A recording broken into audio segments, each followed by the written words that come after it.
Hey, Nah, it's so good to see you. and you, my bro.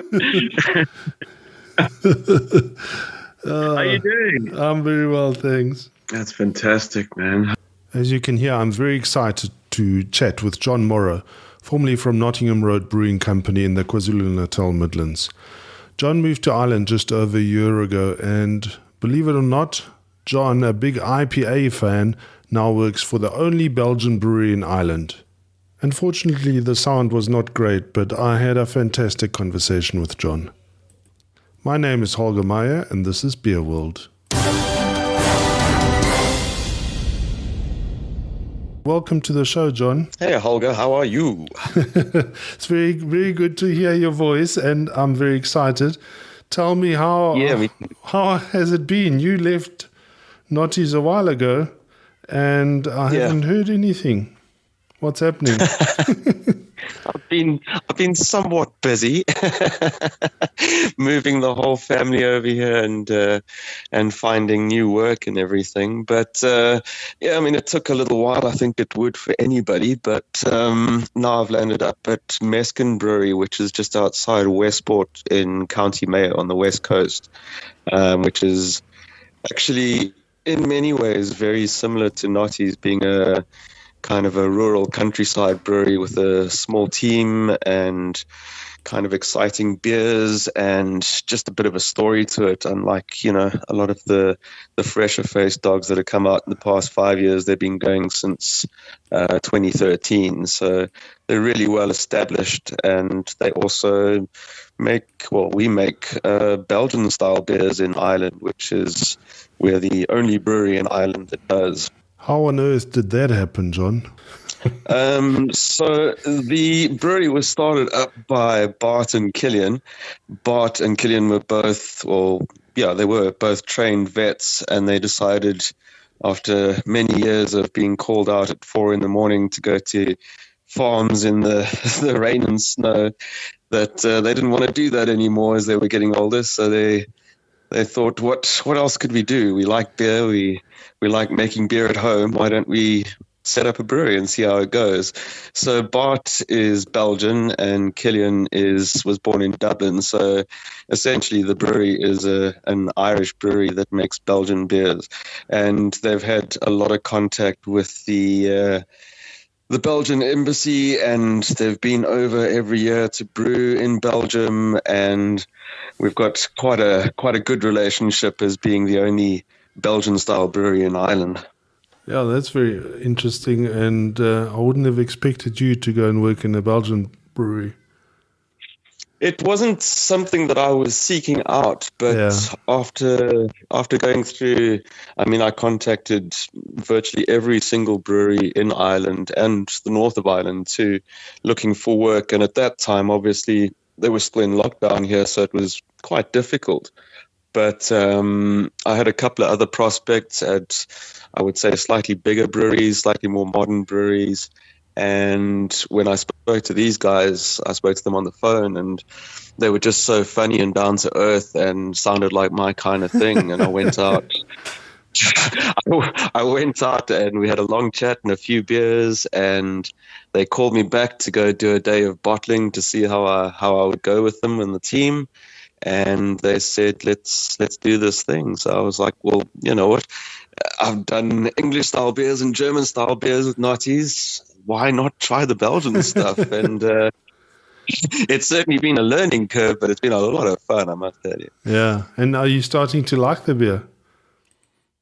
I actually liked it before that, okay. But it wasn't something that I was seeking. Yeah. And now I've grown a palate to it. So I think one of the things they don't tell you when you move over here is that in South Africa, where it's all lagers and pilsners, here the basic mainstay is an IPA, which, in South Africa, even then was kind of a little more exotic. Here it's the place with flooded with them.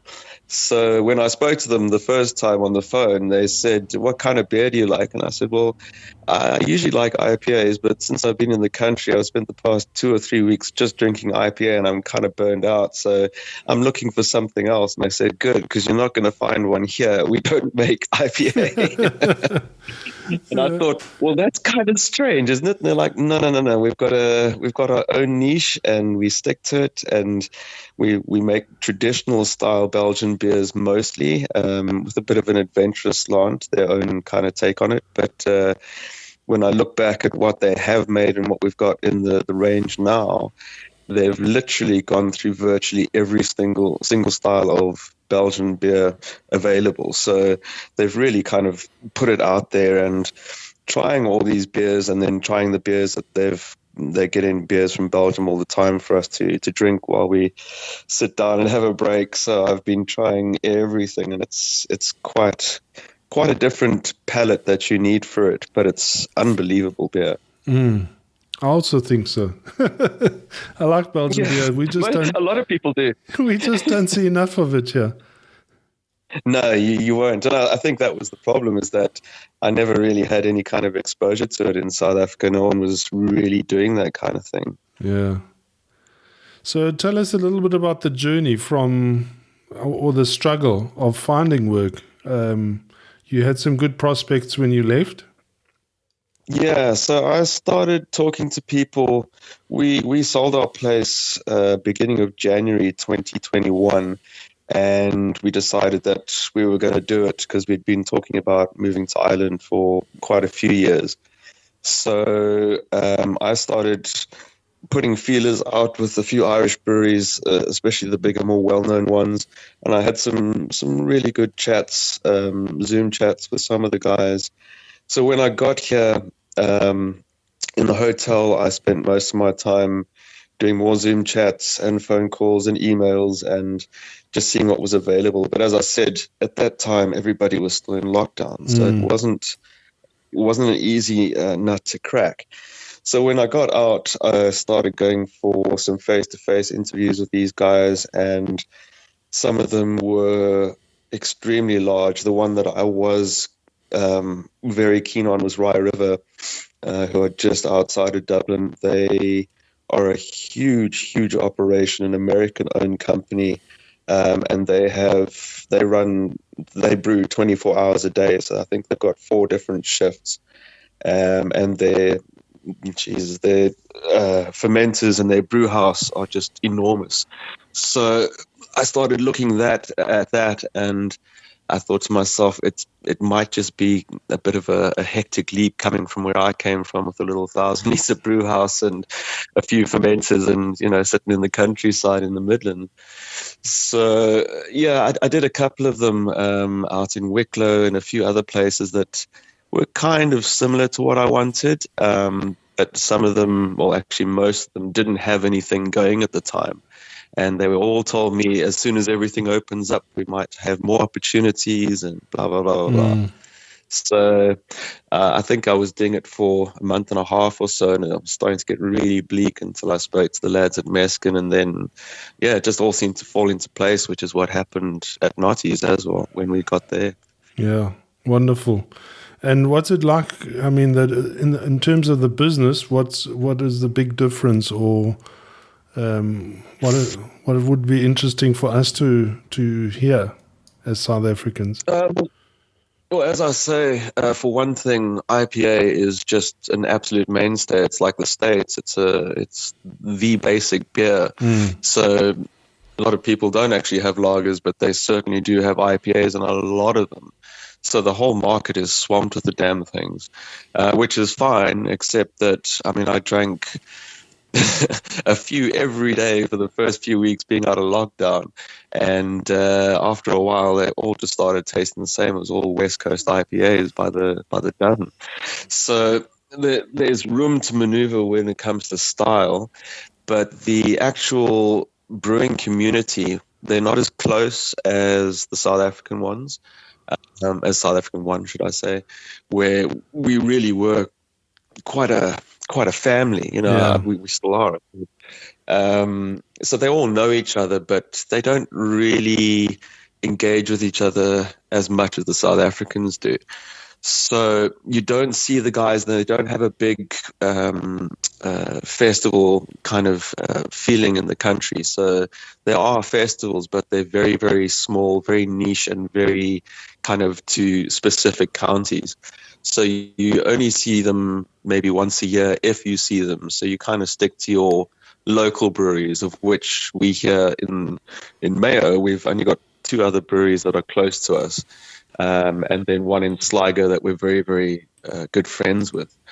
So it feels a little, especially out here in Mayo, where we're right on the edge of the country, it feels a little isolated, and you don't really get those kind of craft brewers powwows and those kind of things. So you don't see each other terribly often. But when you do, there is very much that South African vibe where everybody's more than welcome to help each other out, which is very, very cool. Yeah. Yeah, that's interesting. That I guess they also take this brewing thing for granted. For us, it's still relatively new and exciting. Well, you say that. When I've been speaking to these guys, most of them have only really shown up in the past decade. I had thought that the scene here had been going for a while, but besides that. That large place at St. James in Dublin, there haven't been a lot of craft breweries around.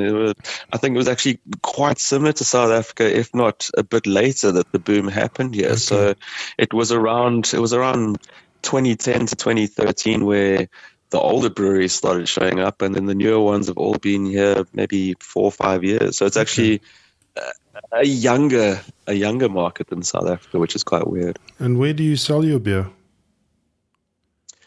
So, as I say, we're right on the coast. So we do, like Notties did, we do all of our own local deliveries to the neighboring towns. And then I don't know if you've heard of them before, there's quite a big brewery called Wicklow Wolf. And they decided, I think it was a couple of years ago, because they were having problems with distribution, to set up their own distribution company. So they do, for quite a few breweries, they send out pallets all the time and distribute pretty much all around the country. So we've got, outside of Mayo, we've got quite a few dedicated outlets that take our stock, but it's usually just one or two lines that they're really into.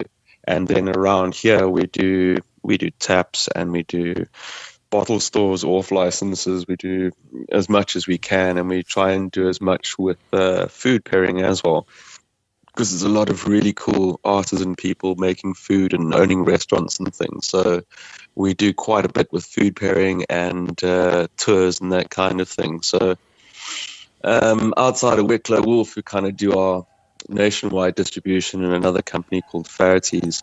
We pretty much just do it ourselves, and there's only 3 of us, and one of us is in Belgium most of the time. So there's 2 of us, and Killian's wife, who helps a lot with the deliveries and some of the marketing as well. And that's about it. So we do all the legwork ourselves.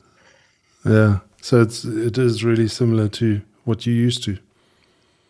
It is, except 2 people versus 8 people. It makes quite the difference. So both of us do literally everything, and we're on the brewery itself is at the foot of Croagh-Patrick, the holy mountain in Mayo. So right in the countryside. So we're on Bart's farm. So we've got cattle there, and part of my job description is to help with farming. So I've had to learn how to drive a tractor as well as a forklift, and moving pallets and herding cows and all kinds of things. John, the trade, tell us a little bit about the off consumption. The off consumption is, well, it's certainly picking up now. When I got here, it was obviously dead. There was very, very little happening. But since around October, November, where things started loosening up, there's been a lot more going on with tap trade. And I suppose the South African guys might be comforted to know that they're not the only ones fighting for tap space. Heineken and Guinness both take up a lot of room, and they've got a lot of power in what happens on those taps. So luckily, we've got a really good relationship with the local folks here. So where we have taps, they're not going anywhere, and we do have people interested, especially with our style of beers, which they rarely have on tap, and there is a fair call for it out there. But certainly in the past, well, since Christmas, the off-consumption trade is picking up quite rapidly. There's a lot of people going out to drink, and we've got summer coming up now, which is just monster trade. We're going to get a lot of people coming through, especially Westport, which is a huge, huge tourist area in the summer. And the bottle store trade? Off licenses, they unlike us in South Africa at the time, they killed it during lockdown because they were allowed to sell. So that picked up, and I think, like in South Africa with the online thing, which is also huge here, it just, once lockdown finished, became a bigger trade. So off licenses do a lot of work, and there's a lot of really more adventurous ones around, especially the franchise ones, kind of like I suppose I could equate it to the spas, where they're franchised out and people can make their own choices. Those guys love local beer, and they love craft beer and anything artisan, so the craft gins and all of that. And it takes up a fair whack of shelf space here, even with the macro beers taking up, obviously, always the majority of the shelf space. Yeah, you reckon they're quite innovative and interesting. Yeah, and they're open to a lot of ideas and marketing ways of selling artisan local beer.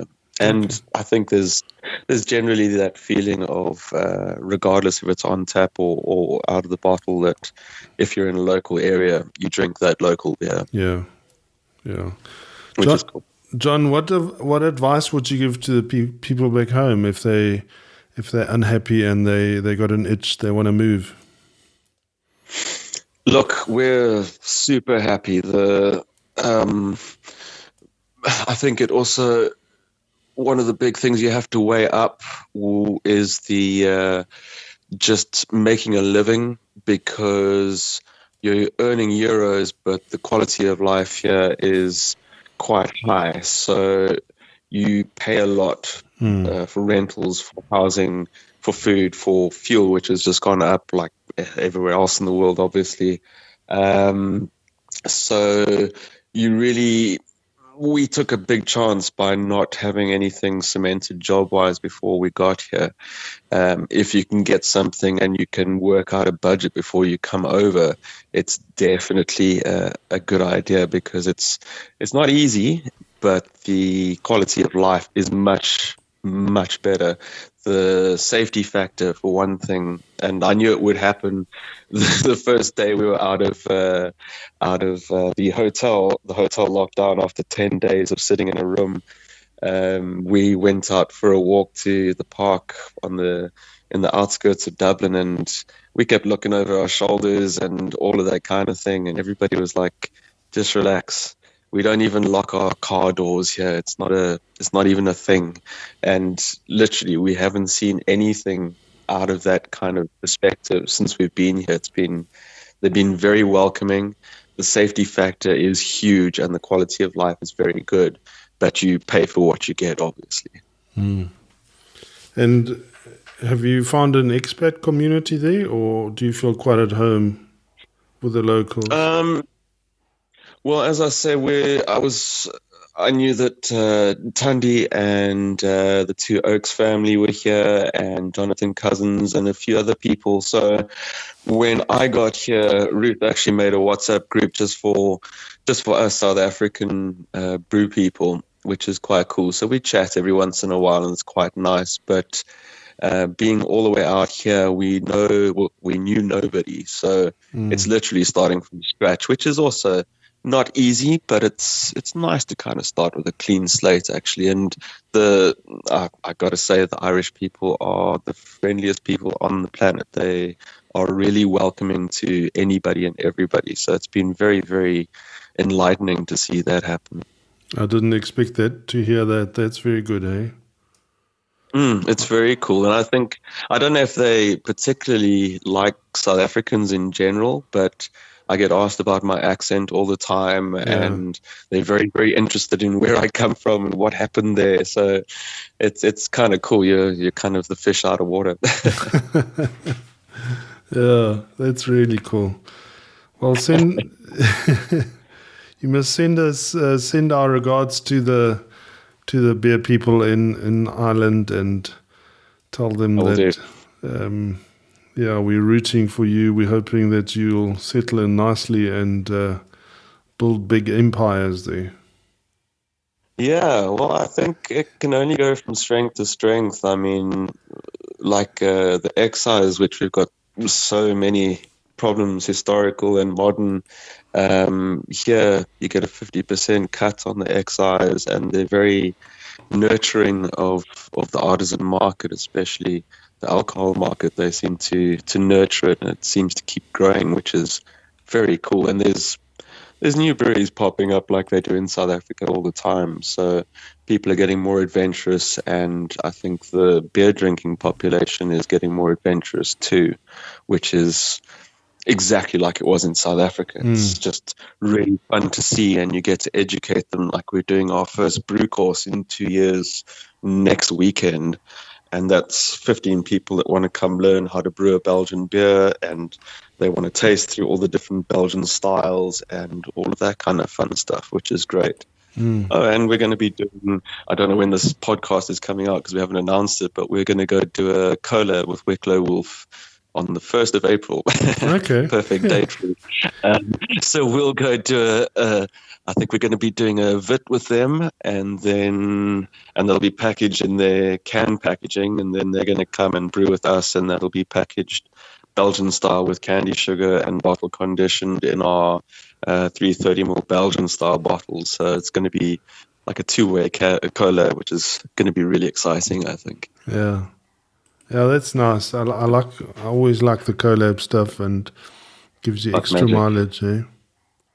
It really, really does. But, that said, I suppose I'm not homesick, but when I'm looking at the Hopaholics group and talking, because I'm on another WhatsApp group with the Notties guys and keeping up to date with what's happening there and everything, every once in a while I feel that pang of like, oh, how I do miss it all. Yeah.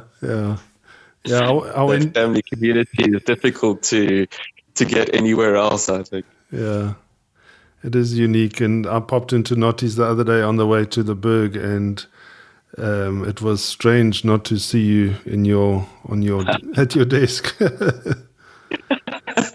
It feels weird not being there. But thanks very much for talking to us, and I'm glad that you've got a bank holiday after the big holiday yesterday. Thank you, sir. I had to go to Stoker's, and we got handed big hats with Irish logos on it, and yeah, it makes all the difference to actually be in Ireland on St. Patrick's Day. Yeah. Let me tell you, the vibe is something completely unique to the country. I'd love to experience that, eh? No, it's so magic.